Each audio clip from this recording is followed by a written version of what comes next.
আমেরিকাতে বিএনপির কোনো নেতা আমেরিকান পলিসির মাধ্যমে কোনো কাজ করতে পেরেছে কিনা বা কংগ্রেস বা সেনেটের মাধ্যমে একটা প্রমাণ দেখা। বিএনপিকে পছন্দ করি জিয়া রহমানের দিকে তাকিয়ে, আমি কিন্তু খালেদা জিয়ার দিকে তাকিয়ে বিএনপি পছন্দ করি। বাংলাদেশের জনগণ কি চাইছিল এদের কথার মধ্যে কোনো মিল খুঁজে পাওয়া যায় না।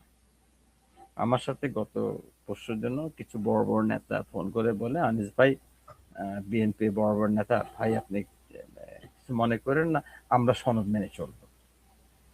যদি মেনেই চলবেন আমি আপনাদের কথাবার্তা ভিন্ন রকম শুনি। আপনার কথা যদি মেনেই হতো, আপনি একটা মিটিং এ বসে সেখানে সরকারি লোকে ছিল কিছুদিন আগে, বর্তমান সরকারের লোকই ছিল, বলতেছে আমরা মেনে চলবো। তো মেনে চলার প্রমাণটা কোথায়?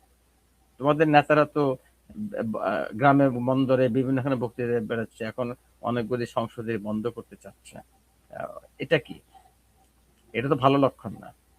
আমেরিকাতে বিএনপির কোন নেতা, আমি আজকে আপনাকে সরাসরি বলছি জনগণের কাছে, আমেরিকাতে বিএনপির কোন নেতা আমেরিকান পলিসির মাধ্যমে কোনো কাজ করতে পেরেছে কিনা বা কংগ্রেস বা সেনেটের মাধ্যমে একটা প্রমাণ দেখায়, একটা প্রমাণ দেখায় যে আমেরিকার কোন বিএনপি নেতা, কোন বিএনপি, বাংলাদেশের কোন মন্ত্রী আমেরিকা বসে পারছে কিনা। বিএনপিকে পছন্দ করি জিয়া রহমানের দিকে তাকিয়ে, আমি কিন্তু খালেদা জিয়ার দিকে তাকিয়ে বিএনপি পছন্দ করি। সোজা কথা, সত্য কথা, সত্য কথা যে আমি খালেদা জিয়ার দিকে তাকিয়ে বিএনপি পছন্দ করি, কারণ ওনার মতো মহিষী খুব কমই আছে।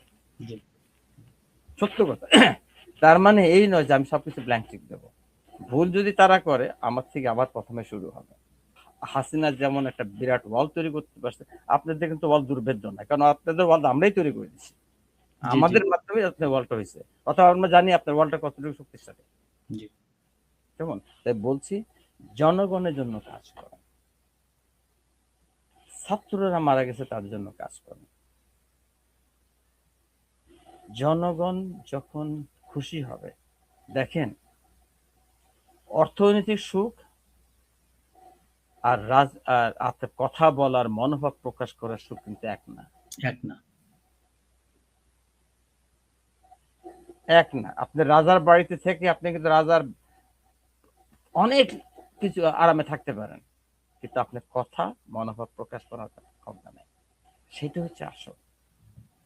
আপনি চলাফেরার স্বাধীনতা নেই।